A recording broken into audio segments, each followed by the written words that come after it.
On April 15, 1912, as the RMS Titanic vanished beneath the frigid surface of the North Atlantic, it claimed 1,217 lives. Among them was Thomas Andrews, the ship's chief designer, a man who, on that final night, moved quietly through the chaos, guiding passengers to lifeboats with a calm resolve, fully aware that his masterpiece was doomed. Yet, what the official accounts never revealed, what Andrews himself concealed in private journals, unearthed decades later by his granddaughter in a dust-covered trunk in County Down, was that he was never meant to see that night at all. 14 years earlier, in the spring of 1898, a young black boy named Joseph Harper had pulled Andrews from the icy waters of Belfast Lough after a shipyard mishap that Harland and Wolff swiftly hushed up. The company compensated the Harper family with £50, a sum equal to half a year's wages for a skilled labourer, and promised Joseph a future aboard their ships when he came of age. That promise would eventually place him on the Titanic's maiden voyage, binding two destinies by a single selfless act in cold water, only for both lives to end in the same unforgiving sea 14 years later. The question that lingered in the Andrews family for generations, the one that surfaced in his final journal entry the night before the iceberg, was as simple as it was devastating. Did the architect remember the boy who once saved him, as they both went under together? And if he did, why didn't he save him in return? Before we continue the story of Joseph Harper and Thomas Andrews, I need you to do something for me. Hit that subscribe button and turn on notifications so you never miss stories like this one. And let me know in the comments, where are you listening from? I love where our community is tuning in from. Now, let's return to where it all began, the Shipyards of Belfast, 1898, where a boy who couldn't swim leapt into freezing water to save a stranger's life. The spring of 1898 arrived raw and unyielding in Belfast, Northern Ireland. The city's skyline was dominated by the looming cranes of Harland and Wolff shipyard, massive iron skeletons that stretched into the grey sky, their arms reaching over the water as if searching for something just out of reach. The clang of hammers on steel rang out from dawn until long after dusk, a relentless rhythm that became the city's pulse. This was the beating heart of the British Empire's shipbuilding might, where ships of unprecedented scale and ambition took shape, where men spoke in tonnage and blueprints. Here, fortunes were made and lives were lost in equal measure. Among the hundreds who filed through those gates each morning was a 24-year-old naval architect named Thomas Andrews, nephew to Lord Peary, the shipyard's formidable chairman. Privilege ran in Andrews's veins. His family owned land in County Down. His uncle presided over one of the world's most powerful shipbuilding firms, and his name opened doors that would remain forever closed to most. Yet Andrews had earned respect not just through his lineage, but through his work. He knew every rivet, every plate, every measurement of the ships he helped design. He could glance at a blueprint and see not just lines and numbers, but the living vessel it would become, how it would move through water, how it would weather storms, where its weaknesses might lie. While other architects worked from the comfort of offices lined with books and instruments, their hands uncalloused, Andrews preferred the yards. He climbed into half-built hulls, ran his fingers along fresh welds, questioned the riveters and platers. He carried a brown leather notebook everywhere, its pages filled with sketches and calculations in his neat script. Some of the older workers grumbled that he was too familiar, that a man of his standing shouldn't be getting his hands dirty, that he was setting a dangerous precedent. But the younger men, the ones with ambition, watched and learned. They saw that Andrews cared for the ships not as investments or symbols of prestige, but as living things that would bear human lives across perilous seas.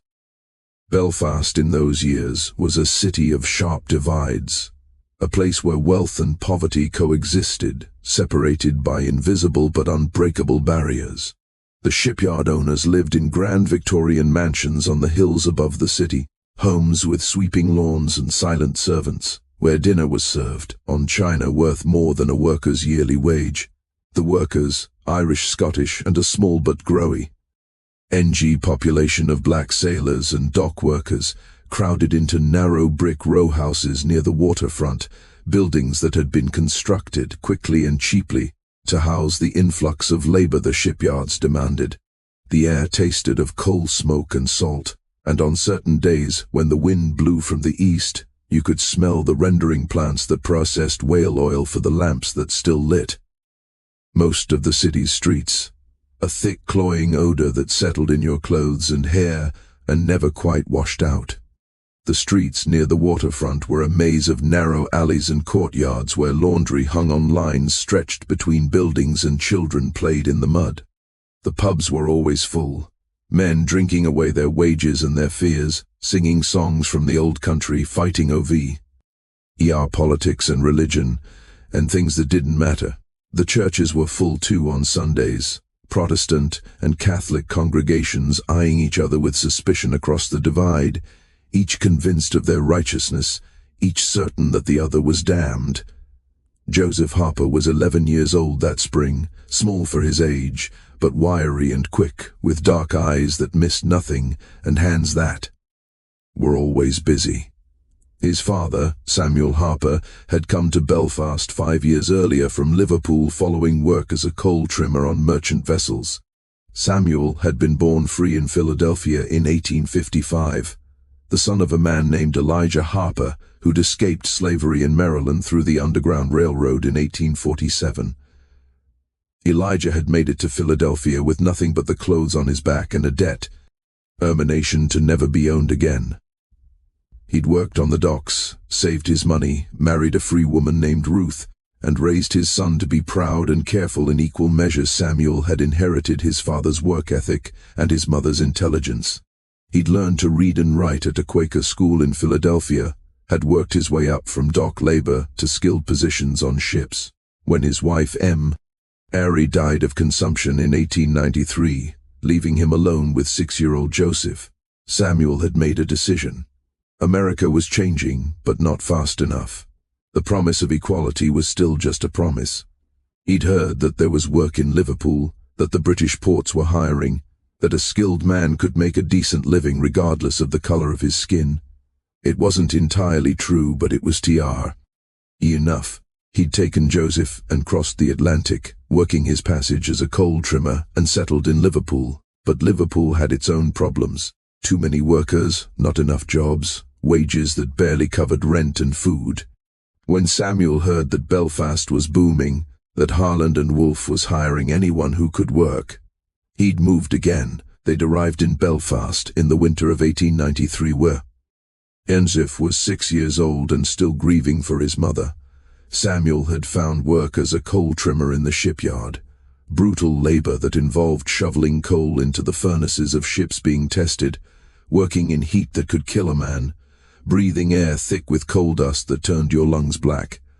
But it paid, and it was steady, and Samuel was grateful for it. They lived in a boarding house on Corporation Street run by a widow named Mrs. Donnelly, who'd lost her husband to a shipyard accident 3 years earlier. The house was narrow and dark with thin walls and floors that creaked with every step. Joseph and Samuel shared a small room on the second floor, barely large enough for 2 narrow beds and a trunk that held all their possessions. The window looked out onto the street where LD watched the workers streaming past in the early morning darkness, their faces grey with exhaustion, their lunch pails clanking against their legs. In winter, frost formed on the inside of the window, delicate patterns that Joseph would trace with his finger while his father slept. Joseph couldn't attend the regular schools. There were only 2 in Belfast that would accept a black child, and both were too far from Corporation Street for a boy who needed to work.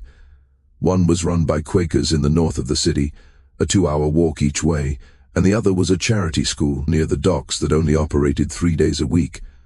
Samuel had tried to enroll Joseph in the Quaker school, but the walk was too long and too dangerous. The streets of Belfast were not kind to a black child walking alone. There were gangs of boys who would throw stones, men who would spit and curse, women who would pull their children away as if Joseph carried some contagion. Instead, Joseph spent his days running errands for the shipyard workers, fetching tools, carrying messages, selling newspapers at the gates during shift changes. He was good at it, quick and clever, able to slip through crowds and remember complicat instructions. He made enough coins to contribute to the rent and buy his own food, which made him proud. He knew the rhythms of the yard like he knew his own heartbeat. He knew which foremen were kind and which would cuff you for looking at them wrong. He knew where the dangerous work was happening and where a boy could slip through to watch the massive ships taking shape, their hulls rising lee, iron mountains from the slipways. He knew that the riveters worked in teams of 4, a heater, a catcher, a holder-on, and a riveter, and that they could drive 200 rivets in a day if the work went well. He knew that the pliers measured everything twice because a mistake could mean death when the ship went to sea. He knew that the painters mixed their own colors and that the smell of the paint old make you sick if you breathed it too long. He knew that accidents happened every week. Men falling from scaffolding, being crushed by falling plates, burned by molten metal, drowned when boats capsized during testing. Thomas Andrews was different from most of the managers, and even the workers noticed it. He didn't just review plans from an office. He climbed into the half-built hulls, ran high, hands along the welds, asked questions of the riveters and pliers. He would spend hours watching a teamwork, taking notes, asking why they did things a certain way, listening to their answers with genuine interest. He treated them like colleagues, not servants. He remembered their names. When a riveter named O'Brien fell from a scaffold and broke his leg, Andrews visited him at home, brought for his family, made sure he had a job waiting when he recovered. Some of the older workers muttered that he was too familiar, that a man of his station shouldn't be getting his hands dirty. But the younger ones, the ambitious ones, they watched him and learned. They saw that he cared about the ships not as investments or prestige projects, but as vessels that would carry human lives across dangerous waters. They saw that he argued with the accountants who wanted to cut costs, that he insisted on quality even when it meant delays and expense. They saw that he had nightmares about ships sinking, about design flaws that could kill hundreds of people. Joseph had seen Andrews many times, though they'd never spoken. The architect was just another well-dressed figure moving through the yard, distinguished only by the fact that he seemed to notice things others didn't. A misaligned plate, a rivet that hadn't been properly set, a measurement that was off by inches. Joseph had once heard him arguing with a senior foreman about the thickness of hull plating on a new vessel. Andrews had been insistent, almost angry, his voice rising in a way that made workers stop and stare. "This plating, 2 millimeters thinner than the specifications," Andrews had said, his finger jabbing at the blueprint spread across a makeshift table. 2 millimeters might not seem like much, but at depth under pressure it could be the difference between a ship that holds and a ship that ruptures. The foreman, a thick-necked man named Garrett, had scoffed. "Mr. Andrews, with respect, we've built 100 ships with plating this thickness. Not one has had a problem. The accountants are breathing down our necks about costs. 2 millimeters of steel across the entire hull adds up to thousands of pounds in expense." "And how much does a human life cost, Mr. Garrett?" Andrews had asked quietly. "How much is it worth to you?" The foreman had eventually backed down, muttering about impractical idealists and university men who didn't understand real world. But the plating had been replaced, and the ship had sailed without incident. Joseph had watched the whole exchange from behind a stack of lumber, and he'd thought that Thomas Andrews was either the bravest man in the shipyard or the most foolish. It was April 7th, 1898, a Thursday. Joseph remembered the date because it was his mother's birthday. She would have been 32, would have been alive for 9 years if consumption hadn't hollowed out her lungs and left her gasping for breath in a cold room in Liverpool. His father had been somber that morning, sitting on the edge of his bed with his head in his hands, and Joseph had left early, not wanting to see the grief in Samuel's eyes, not wanting to feel the weight of his own loss pressing down on him.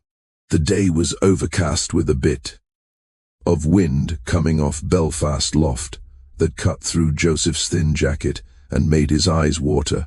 He'd spent the morning selling newspapers at the shipyard gates, shouting headlines about the growing tensions between America and Spain over Cuba, about the mysterious explosion that had sunk the USS Maine in Havana Harbor 2 months earlier, killing 266 American sailors. Remember the Maine?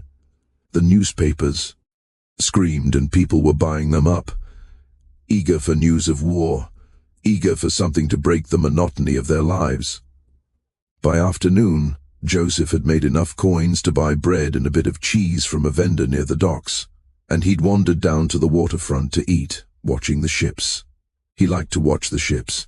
He liked the way they moved through the water, graceful despite their size, the way their hulls cut through the waves, the way their smokestacks trailed black plumes across the sky. He imagined what it would be like to be on one of those ships, to sail across the ocean to America, to see the places his grandfather had told his father about, the places where a black man could walk down the street without fear. The Lough was choppy that day, grey water topped with white foam, the waves slapping against the pilings with a rhythmic thud. Several vessels were anchored offshore, waiting for dock space or repairs, their hulls dark against the lighter grey of the sky.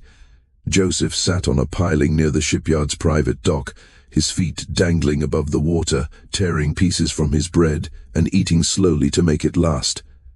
The cheese was sharp and salty, and he savoured each bite, knowing it might be the only substantial food he'd have until his father came home with whatever Mrs. Donnelly was serving for dinner.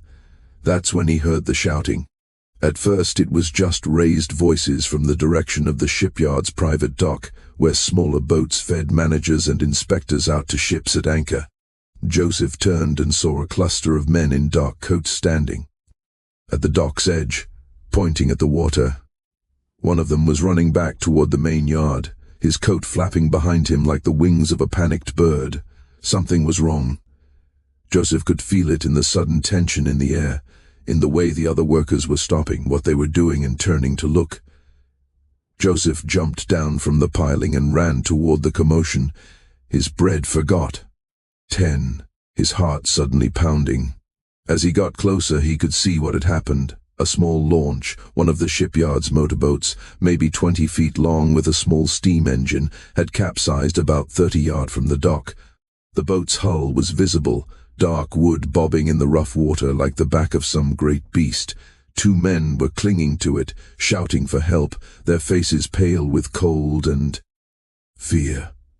A 3rd man was in the water, separate from the boat, his arms flailing, his head going under and coming back up, his mouth open in a soundless scream.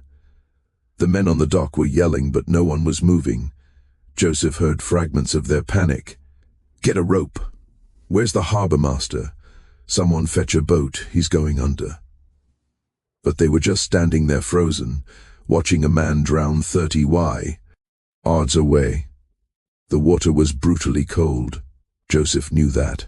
His father had told him stories of men who'd fallen into the Lough in winter and died within minutes, their bodies pulled under by the cold and the weight of their clothes, their hearts stopping from the shock.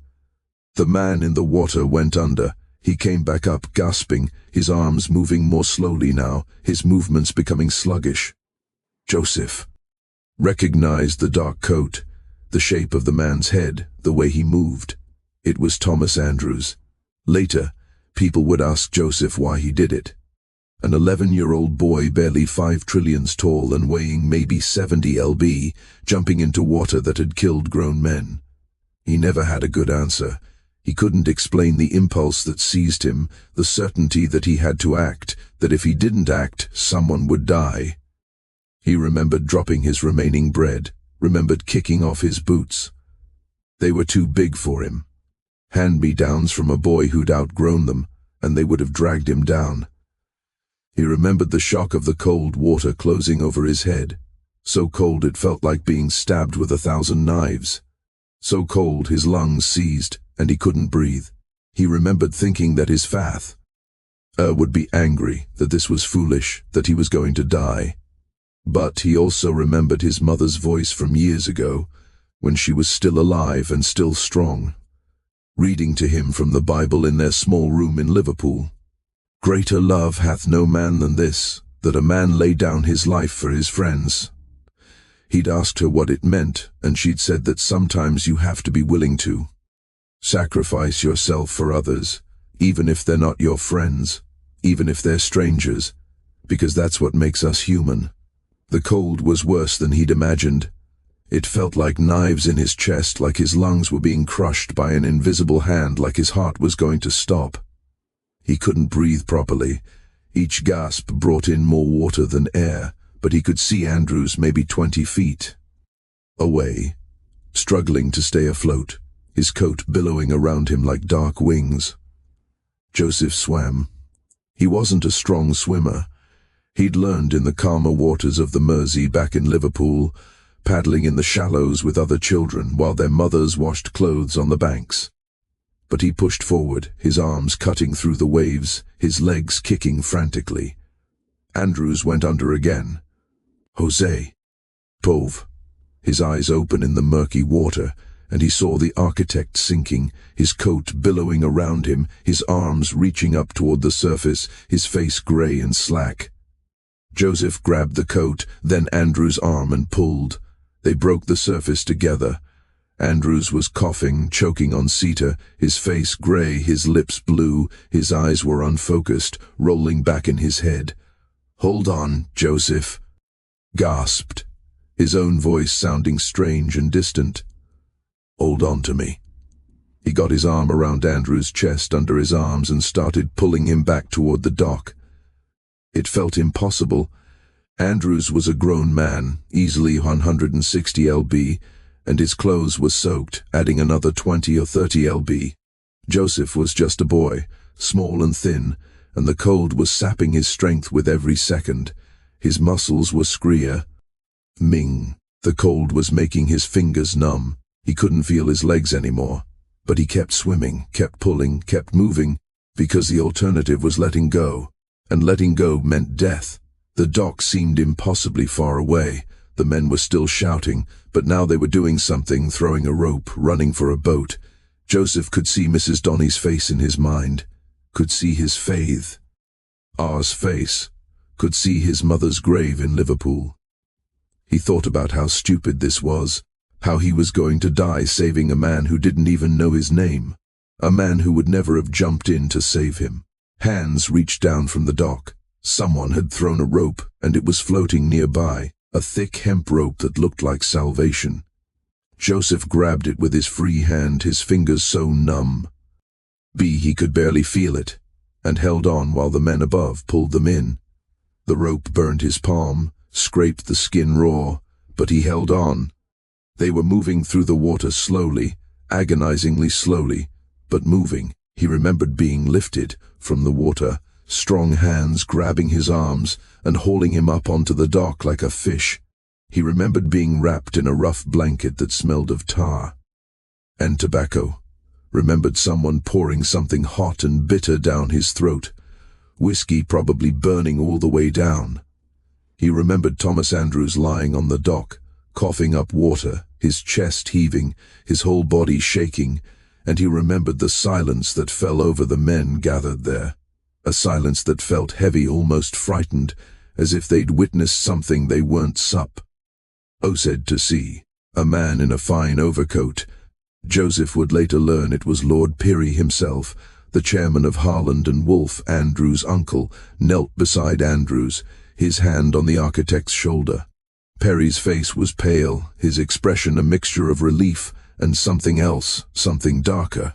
He looked at Joseph, then at the other man, and said quietly, his voice carrying despite its softness, "Gee, et them inside, both of them, and not a word of this to anyone.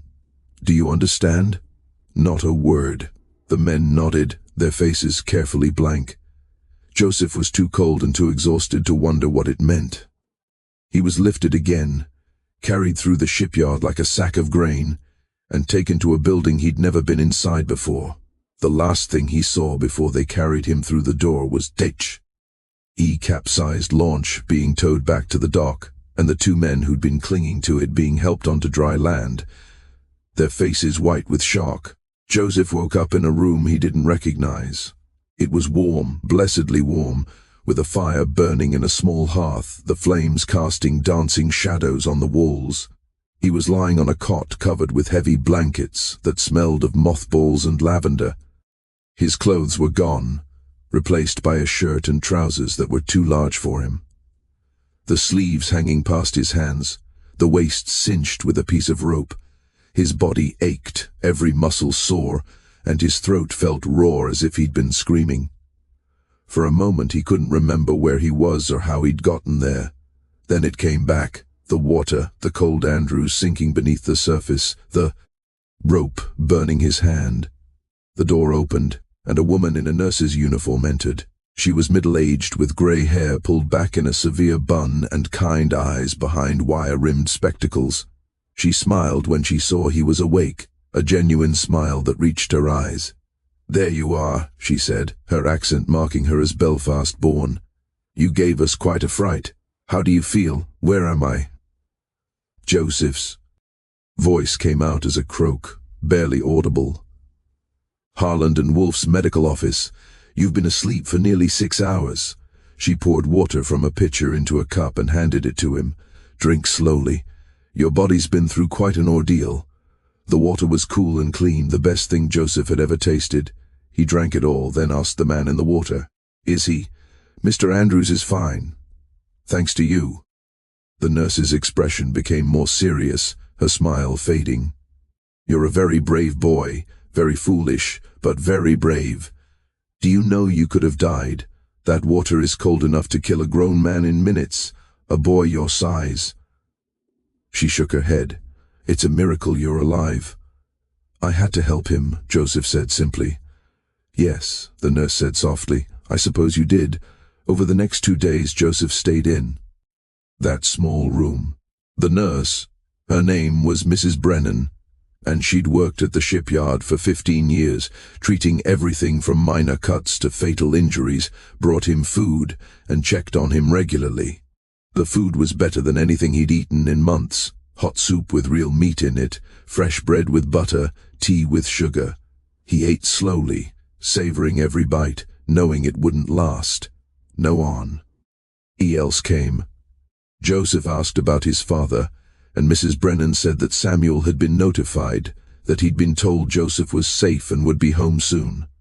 But Samuel didn't visit, and Joseph wondered if he wasn't allowed to, if there was some rule about who could enter this part of the shipyard. He spent the time sleeping and thinking, trying to understand what had happened, why the men on the dock had frozen, why Lord Perry had looked so frightened. On the 3rd day, his father arrived. Samuel Harper stood in the doorway for a long moment, just looking at his son, his face a mixture of relief and anger, and something else Joseph couldn't quite identify. Fear, perhaps, or pride. Then he crossed the room in 3 long strides and pulled Joseph into a fierce hug, so tight Joseph could barely breathe. "Don't you ever do something like that again," Samuel whispered, his voice rough. "Do you hear me? Don't you ever." "I'm sorry, Papa. You could have died." Samuel pulled back, his hands on Joseph's shoulders, his eyes searching Joseph's face. "That water would have killed you. You can barely swim." "What were you thinking?" "I wasn't thinking," Joseph admitted.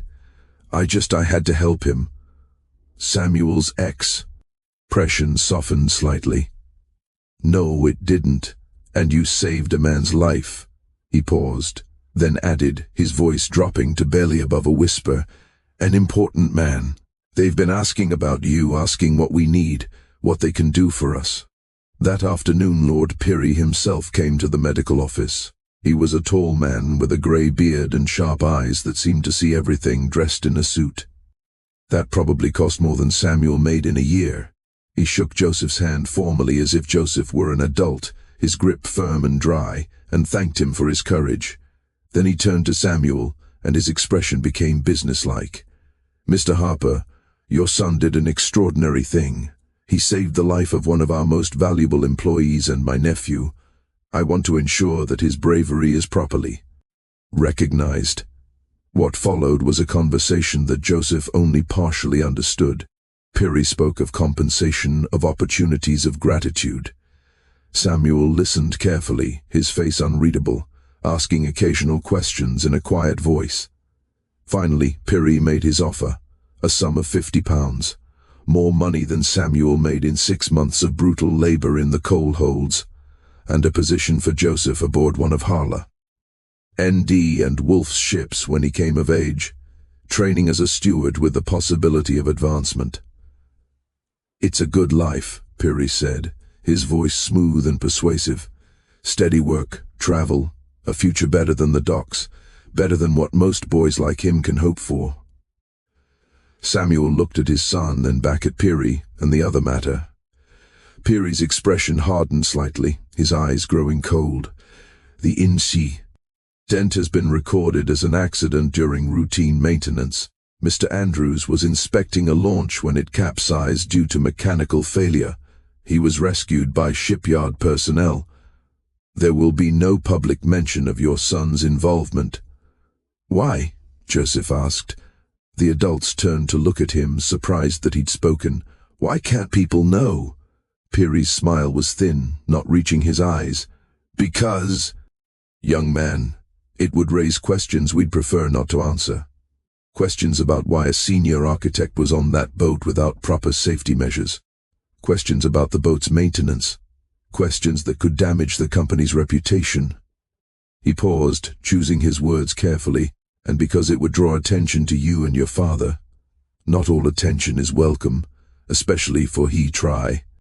Led off, but the implication was clear. Samuel's jaw tightened, a muscle jumping in his cheek, but he nodded. "We understand. Good." Pirrie stood brushing imaginary dust from his coat. "The money will be delivered to your home tomorrow. And Joseph, when you're ready, when you're old enough, come find me. I'll make sure you have that position." After Pirrie left, Joseph asked his father, "Why did he really want it kept quiet?" Samuel was silent for a long moment, staring at the closed door. Then he said, his voice heavy with bitterness, "Because powerful men don't like to owe their lives to people like us. It makes them uncomfortable. It makes them look weak. And because if people knew that a black boy had to jump in to save a white man while other white men stood on the dock and did nothing, he okay his head. It's easier for everyone if it never happened." "But it did happen," Joseph said. "Yes," Samuel agreed. "It did, but that doesn't mean anyone wants to remember it. But it had happened, and Thomas Andrews knew it." Joseph saw Andrews one more time before they left the shipyard. The architect was in his office, a large room with windows overlooking the loft, his arm in a sling, reviewing plans spread across a large table. When Joseph and his father were shown in by a clerk, Andrews stood immediately, wincing slightly at the movement. His face was still pale, but his eyes were clear and focused.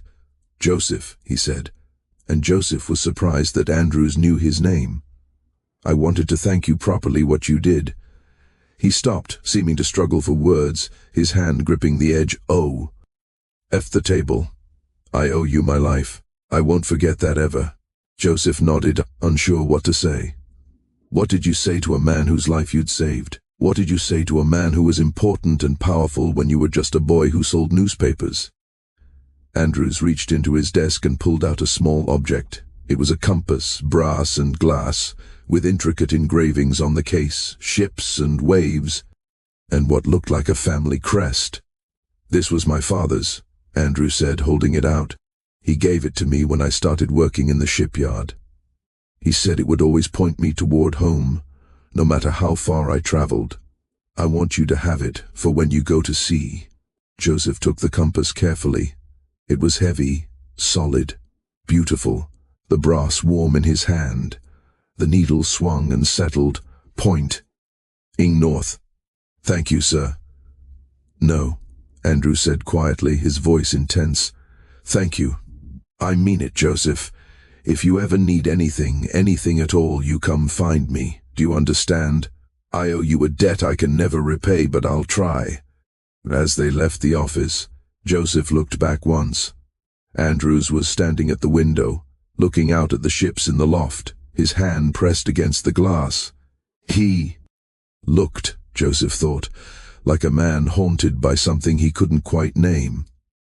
Like a man who'd seen his own death and couldn't forget it. The years that followed were quiet ones for Joseph Harper, years that passed in a blur of work and survival. The £50 Peary had given them changed their lives in small but significant ways. Samuel was able to move them to a better boarding house, one with a SEPA rate room for Joseph and heat that actually worked in winter, where the walls were thicker and you couldn't hear every conversation in the neighboring rooms.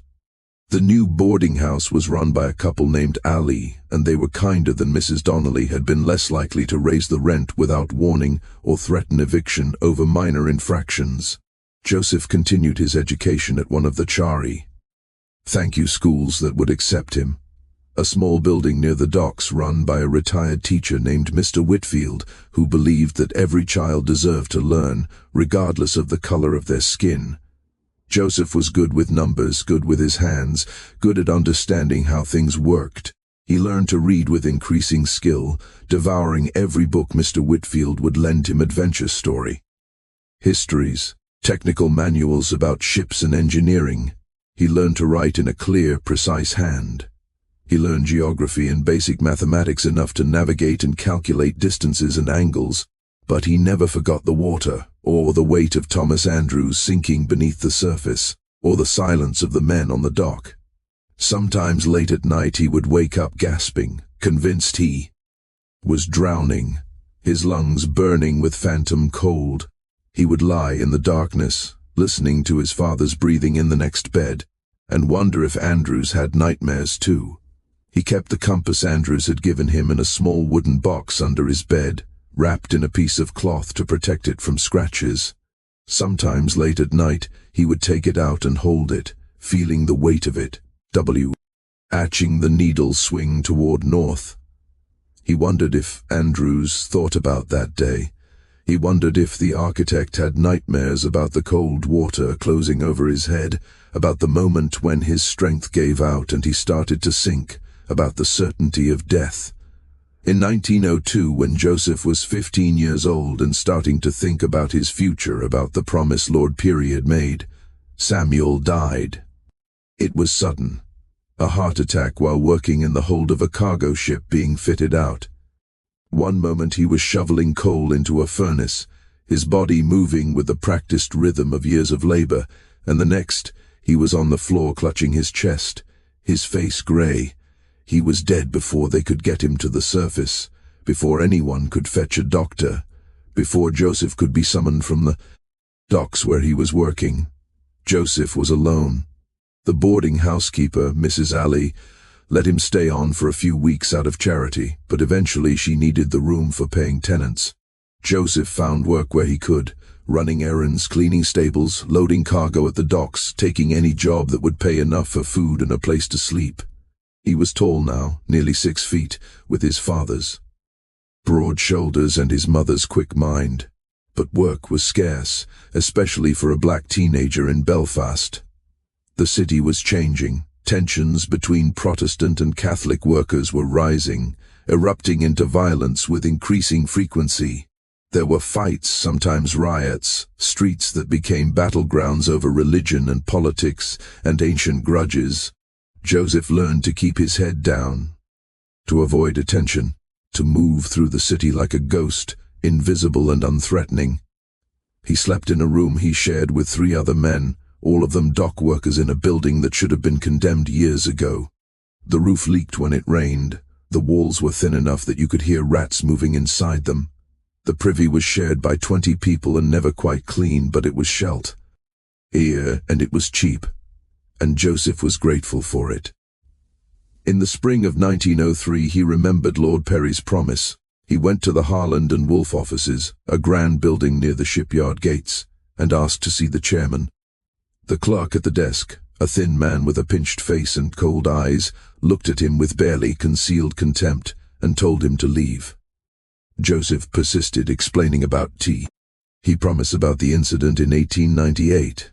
The clerk laughed, a harsh mocking sound, and told him that Lord Pirrie didn't make promises to people like him, that he should stop wasting everyone's time with his lies and delusions. Joseph left humiliated and angry, his face burning with shame.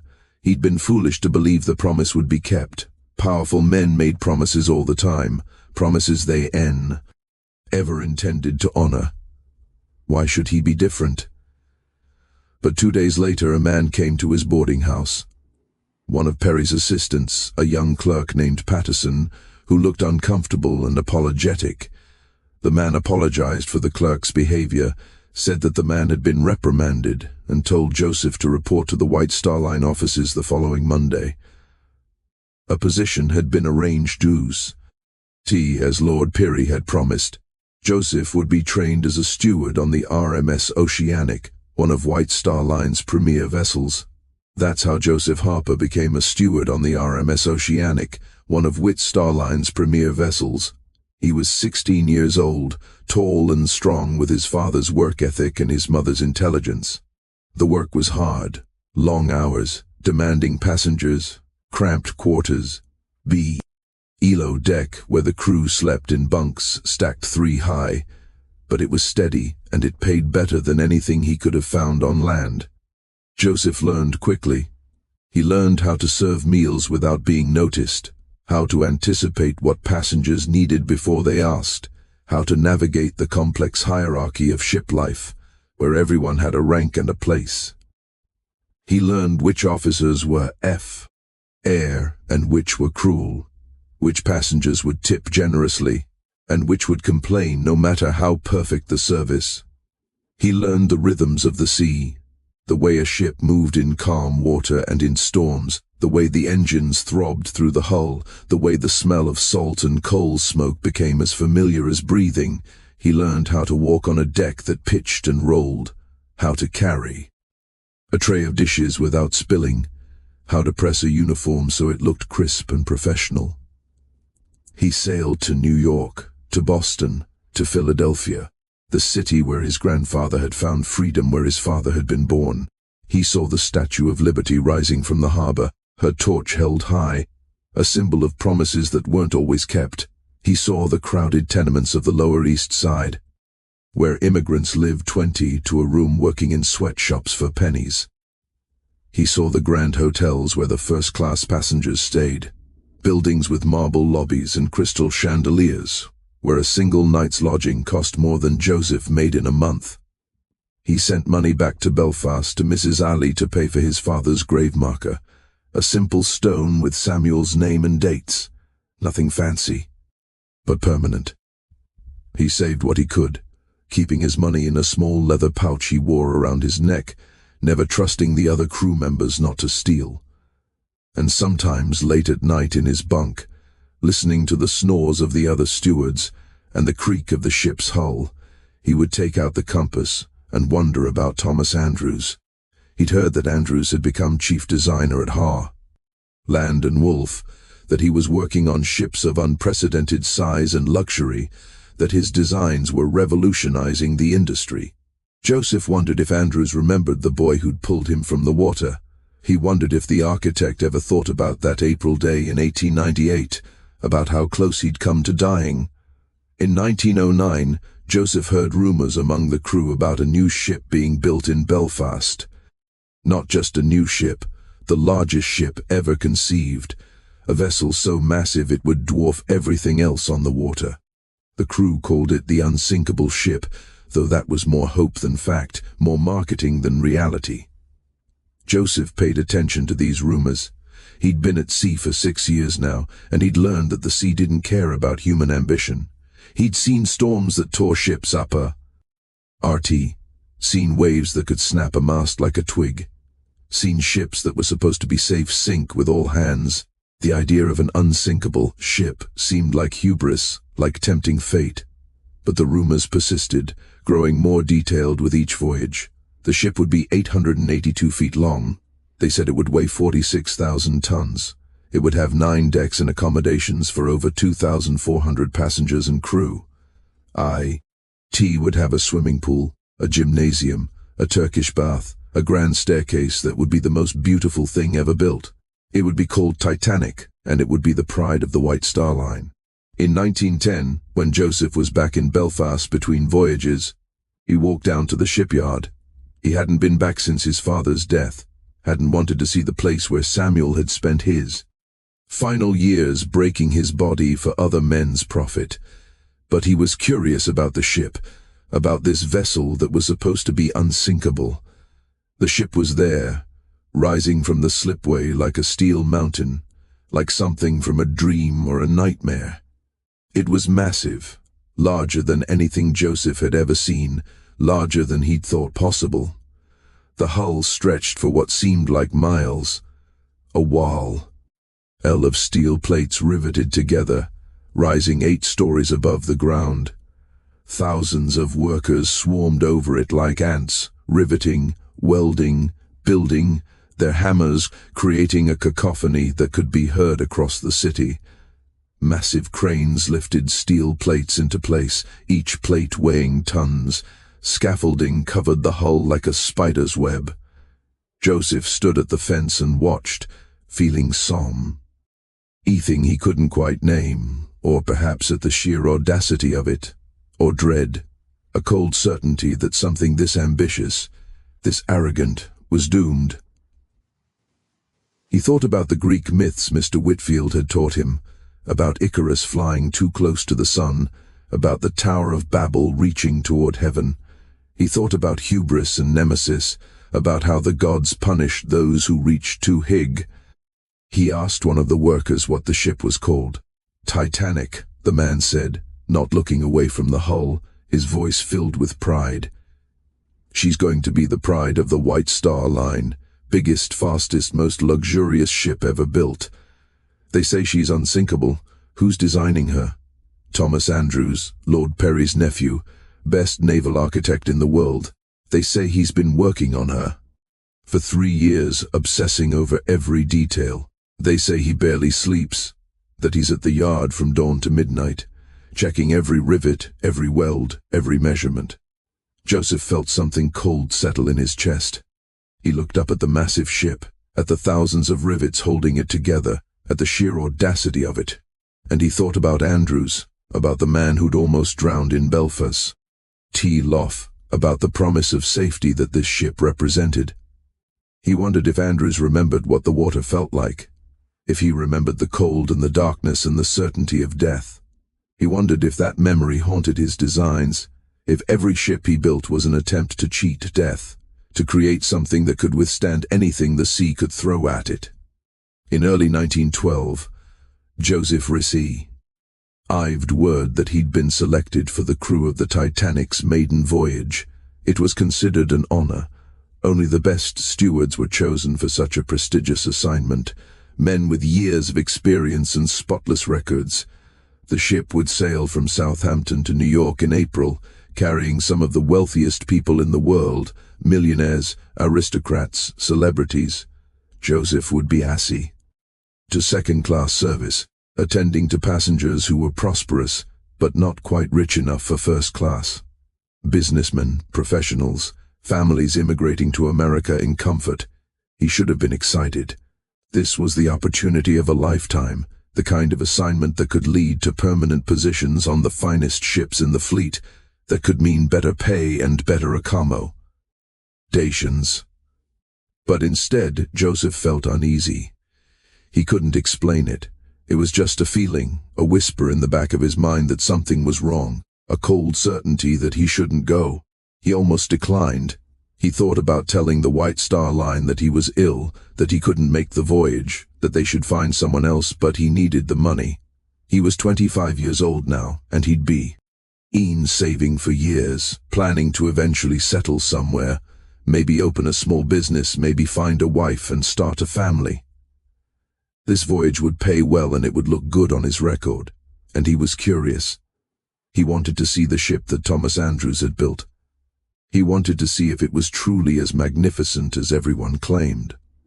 On April 10, 1912, Joseph boarded the RMS Titanic in Southampton. The ship was even more impressive from the inside than it had been from the docks. The first-class areas were like palaces, grand staircases with ornate row-iron railings and carved wood panels, ornate woodwork that must have cost a fortune, crystal chandeliers that sparkled like stars, carpets so thick you sank into them with every step. The first-class dining saloon was enormous, with tea tables set with fine china and silver, with waiters in white jackets moving silently between the tables. Even the second-class accommodations were finer than first class on most other ships. Comfortable cabins with real beds, a dining room with mahogany paneling, a library with leather-bound books. The crew quarters were cramped and plain, but that was expected. Joseph shared a cabin with 3 stewards, bunks stacked too high, barely enough room to turn around, but it was clean and it was warm, and it was better than many of the places he'd slept over the years. Joseph settled into his routine. He served meals in the second-class dining saloon, made beds in the cabins, attended to passenger requests, carried luggage, answered questions. The ship was full, over 2,200 people, passengers and crew combined. The atmosphere was festive, celebratory. People were excited, optimistic. This was the maiden voyage of the greatest ship ever built. What could go wrong? On the second day at sea, Joseph saw Thomas Andrews. The architect was walking through the second-class dining area during the afternoon, his notebook in hand, examining details, making notes. He looked older than Joseph remembered. He would have been 38 now, 14 years since that day in Belfast Lough, but he still had that same intense focus, that same attention to every detail. He was frowning slightly, running his hand along the wood paneling, checking the joints, testing the fixtures. He made a note in his book, then moved on to examine the windows. Joseph stood frozen, his tray of dishes in his hands, watching. For a moment, he thought about approaching Andrews, about reminding him of that day 14 years ago, about showing him the compass he still carried. But what would he say? "Remember when I saved your life and your uncle paid my family to keep quiet about it?" That seemed unlikely to go well. And besides, what was the point? They were different people now, living in different worlds. The architect and the steward, the designer, and the servant. Andrews looked up from his notebook. His eyes passed over Joseph without recognition. Just another steward in a white jacket. Just another servant. Then he moved on, disappearing through the door into the first-class section, and Joseph was left standing there with his tray of dishes, feeling something twist in his chest. Of course, Andrews didn't remember him. Why would he? Joseph had been a child, and Andrews had been in shock, half drowned, barely conscious. And even if Andrews did remember, what difference would it make? The debt had been paid. £50 and a job. That was the transaction. That was all it had ever been. That night, Joseph couldn't sleep. He lay in his bunk, listening to the sounds of the ship. The throb of the engine's deep and rhythmic the creaking of the hull as it moved through the water, the distant voices of other crew members, the footsteps of passengers walking on the deck above. He took out the compass Andrews had given him all those years ago. The brass was tarnished now, despite his efforts to keep it polished, but it still worked. The needle still pointed north, steady and true. He thought about his father, about the Lord Perry had made, about the path that had led him to this moment, and he thought about the water, about how cold it had been, about how Andrews had looked when Joseph pulled him to the surface, grey-faced, gasping, terrified, his eyes wide with the knowledge of how close he'd come to death. Joseph had saved Andrew's life once. He wondered with a chill that had nothing to do with the temper. Sure if he would have to do it again. He wondered if that was why he was here. If fate, or God, or whatever force controlled the universe had brought him to this ship for a reason. The thought was absurd, superstitious, the kind of thing his father would have dismissed. But Joseph couldn't shake it. April 14th, 1912 was a clear, cold night. The sea was calm, almost unnaturally so, like black glass. Stretching to the horizon, reflecting the stars above. There was no moon, and the darkness was absolute, broken only by the lights of the ship. Joseph had finished his evening duties, clearing the tables after dinner, helping passengers to their cabins, answering questions about tomorrow's arrival in New York, and was heading to his bunk when he felt the ship shudder. It wasn't a violent impact. Not the crash you'd expect from a collision, just a strange grinding sensation that ran through the hull, a vibration that lasted maybe 10 seconds and then stopped. The engine stopped too, and the sudden silence was eerie after days of constant throbbing. Joseph stopped in the corridor, listening, feeling the ship's momentum slowly bleeding away. At first, no one seemed particularly concerned. IPS stopped for various reasons: mechanical checks, navigation adjustments, avoiding other vessels. Joseph went up to the deck to see what was happening, pulling his jacket tight against the cold. Other crew members were there, looking out at the water, their breath forming clouds in the frigid air. Someone said they'd hit ice, someone else laughed and said it was nothing, that the ship was unsinker. That they'd probably just scraped past an iceberg and the captain was being cautious. But Joseph saw the officers' faces, and he knew it wasn't nothing. They were moving with purpose, their expressions grim, speaking in low, urgent voices. Captain Smith was on the bridge, and even from a distance, Joseph could see the tension in his posture. Something was very wrong. Within 30 minutes the order came down: all passengers to the boat deck with their lifebelts. The crew was to assist with loading the lifeboats. Joseph helped wake the second-class passengers, knocking on cabin doors, helping them find their lifebelts. Canvas vests, cork blocks sewn inside, awkward and uncomfortable, but designed to keep you afloat. Many of them were confused, annoyed at being woken in the middle of the night. Some refused to leave their cabins, insisting that this was an overreaction, that the ship was unsinkable, that they'd rather sleep than stand on a cold deck in the middle of the night. "Please, sir," Joseph said to one man, a businessman from Chicago who was traveling with his wife and daughter. "It's just a precaution. The captain wants everyone on deck." "This is ridiculous," the man said. But he got up grumbling and helped his wife into her lifebelt. On the boat deck, chaos was beginning to take hold.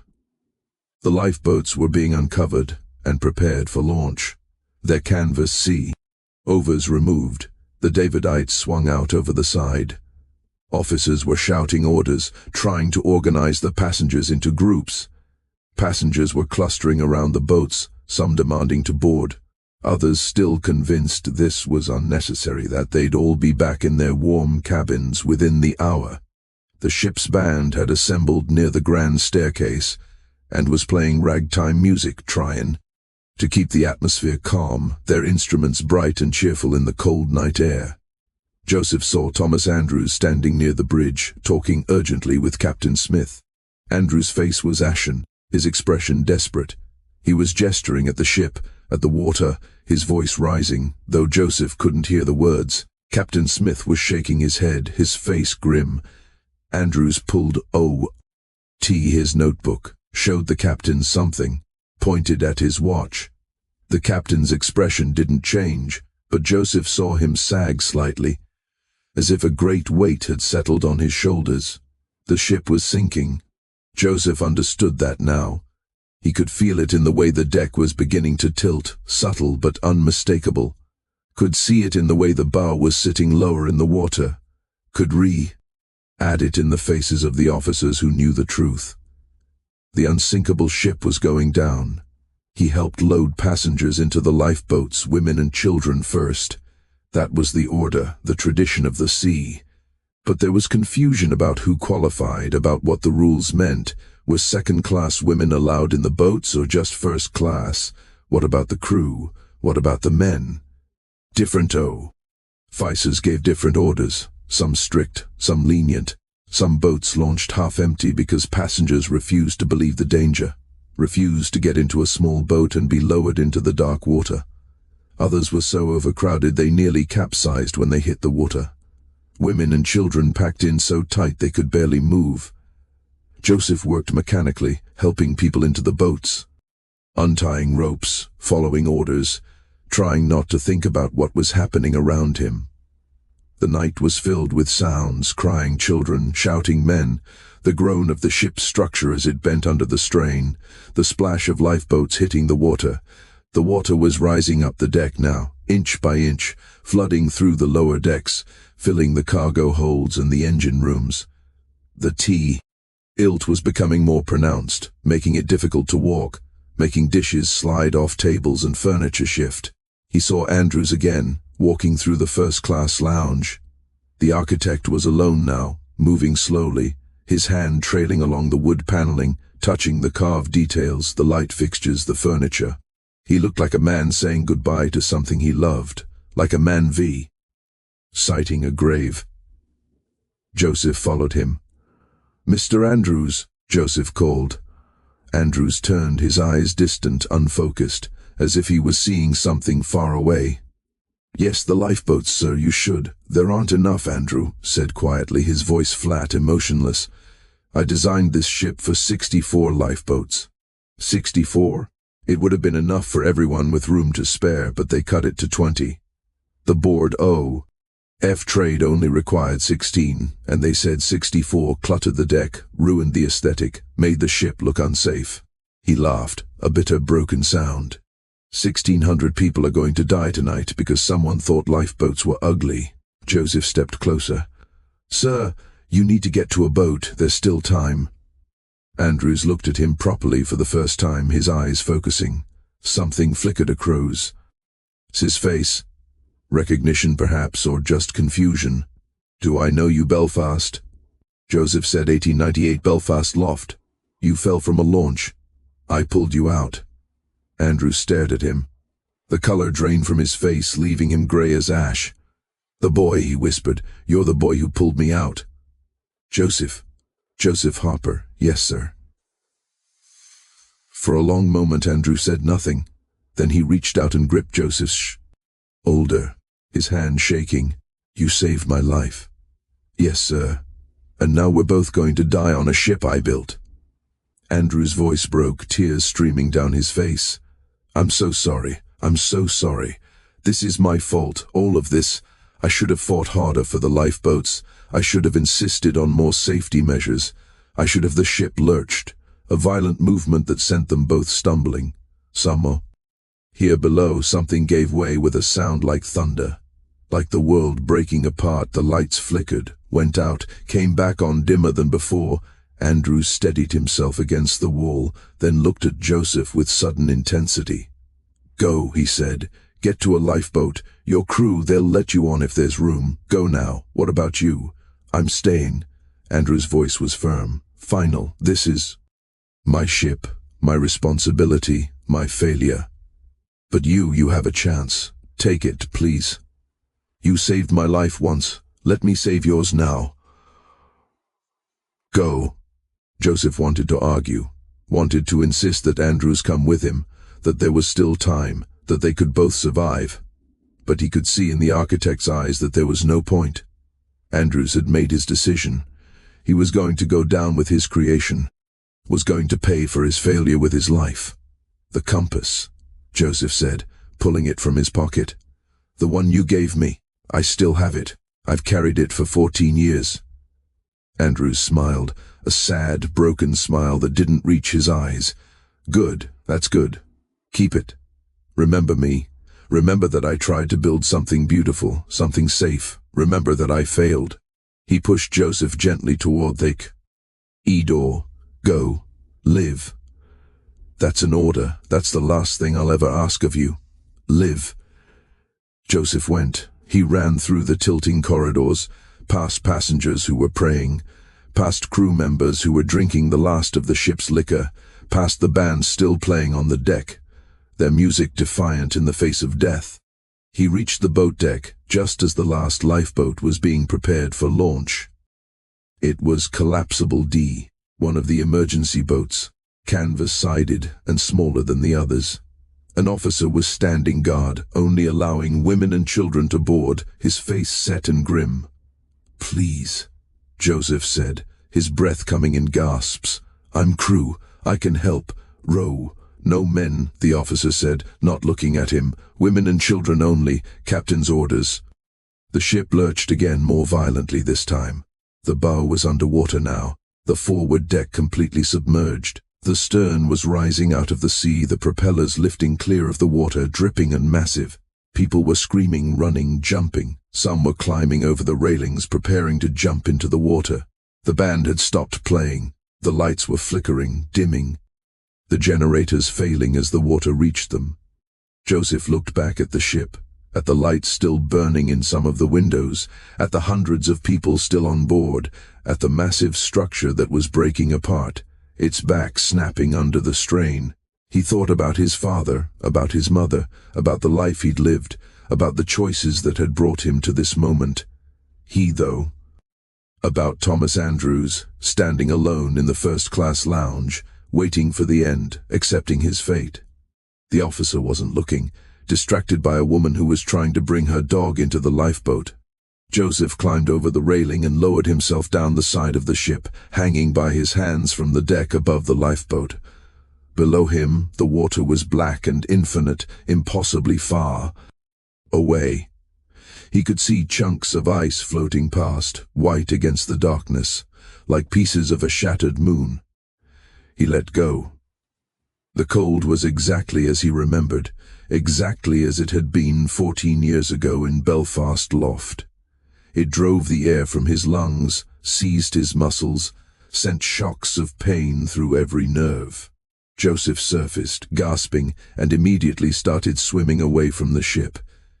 He'd heard stories of ships creating suction when they sank, pulling everything nearby down with them. He didn't know if it was true, but he wasn't going to take the chance. He swam with all his strength, his arms cutting through the water, his legs kicking frantically, putting as much distance as possible between himself and the dying ship.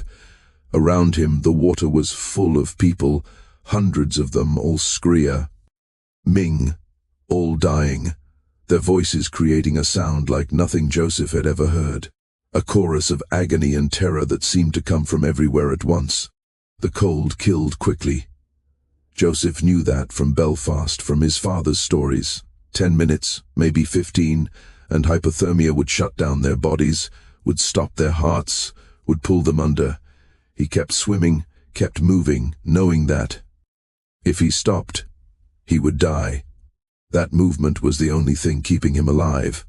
The Titanic's stern rose higher and higher, lifting out of the water at an impossible angle, the propellers fully exposed now, massive bronze blades gleaming in the starlight. The lights went out, plunging everything into darkness.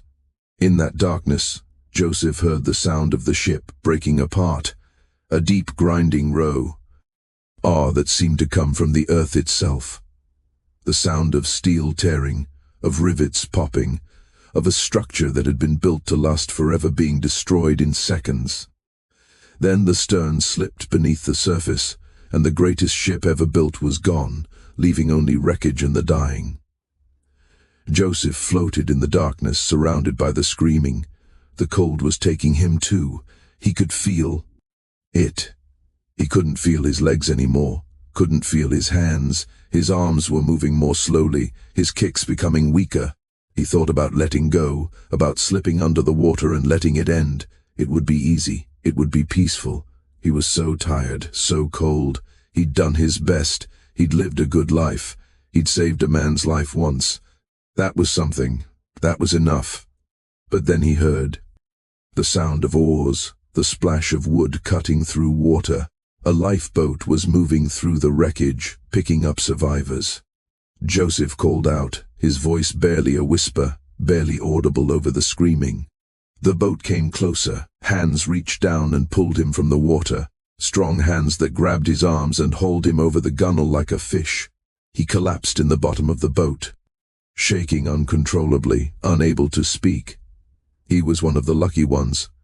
Out of the 1.17 people who died that night, only 710 survived.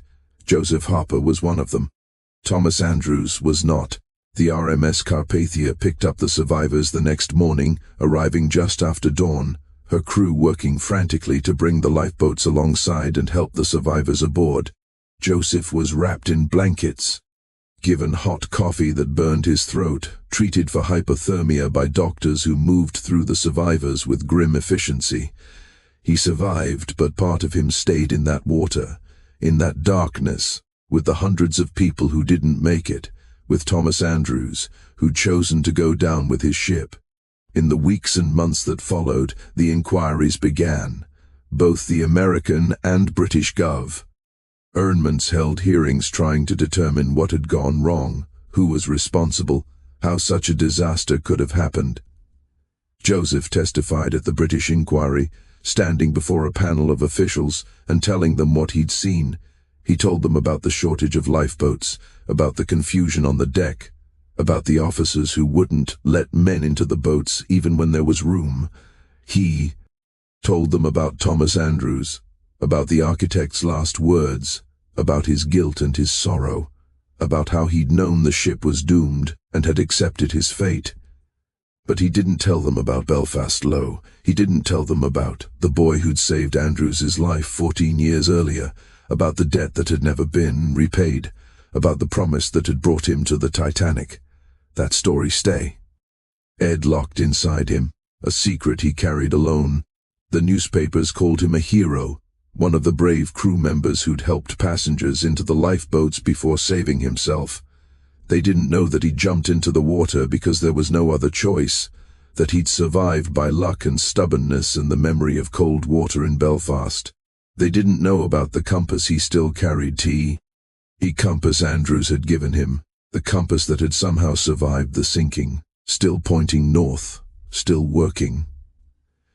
Joseph Harper lived until 1964, 52 years after the Titanic sank. He never went to sea again.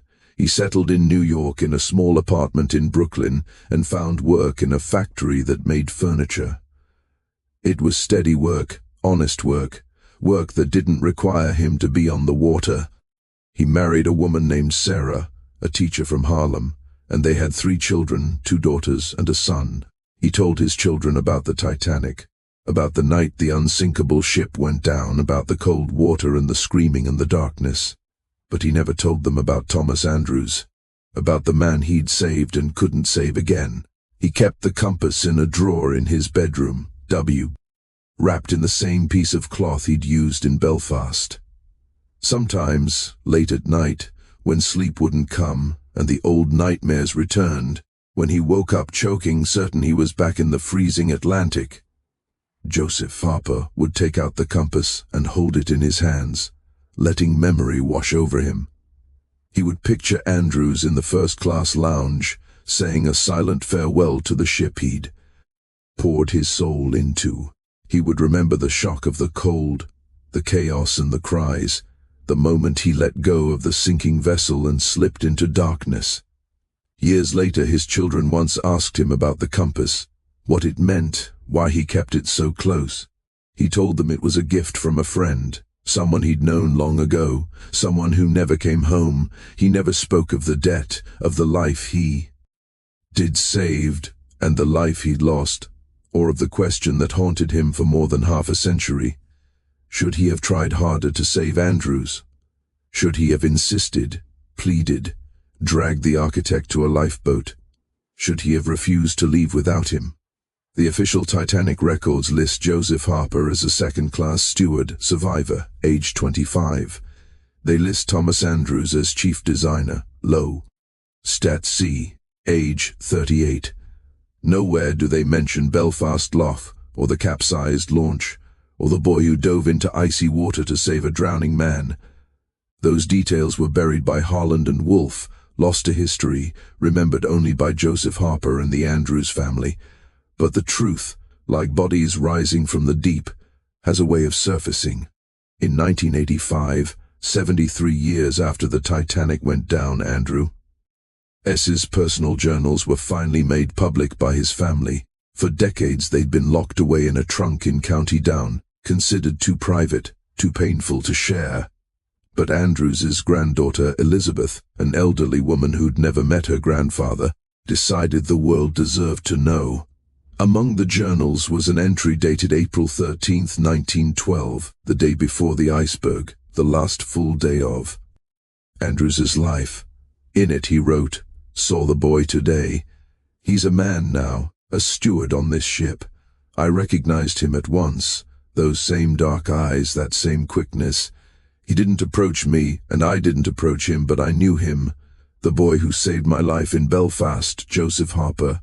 I wanted to thank him again, to tell him what his courage meant, to say I've thought of that day every day for 14 years. I wanted to tell him he gave me 14 more years. Years to design ships, to fall in love, to marry, to have a daughter, to create something lasting. I wanted to tell him I owe him everything, but I couldn't find the words. Perhaps tomorrow. Perhaps when we reach New York I'll find him and tell him properly. I'll tell him he's the bravest person I've ever known, that an 11-year-old beau who couldn't swim jumped into freezing water to save a stranger. I'll tell him I've tried to honor that gift, to build ships that protect lives. I'll tell him I'm sorry the world never recognized what he did, that my uncle paid him to keep silent, that he was denied the credit he deserved because of the color of his skin. Tomorrow I'll tell him. Tomorrow. But tomorrow never came. Both men went into the water that night. One survived, one did not. And the question that haunted Joseph Harper for the rest of his days, the question he never answered, not even in the quiet of his own mind, was whether he could have saved Thomas Andrews a second time, whether he could have convinced the architect to fight for his life, whether the debt between them could ever truly be settled, or whether it would echo through the years unresolved. Joseph Harper died peacefully in his sleep in 1964, at the age of 77. His children found the compass in his drawer, alongside a yellowed newspaper clipping about the Titanic and a faded photograph of Thomas Andrews, cut from a magazine decades earlier. They never understood the connection, never knew the story. The compass was sold at an estate sale, bought by a collector who had no idea of its past. Today it sits in a Belfast museum, in a display about Harland and Wolff. The placard claims it belonged to Thomas Andrews, that it was his father's compass, lost in the Titanic disaster. But the placard is wrong. The compass survived because Joseph Harper carried it into the water and brought it back, keepy. It for 52 years as a silent reminder of a debt that could never be repaid. The sea keeps its secrets, but sometimes if you know where to look, if you dig deep enough into archives, journals, and family records, you can find the truth beneath the surface. This is one of those stories, and here at Curious Historians we believe every story deserves to be told,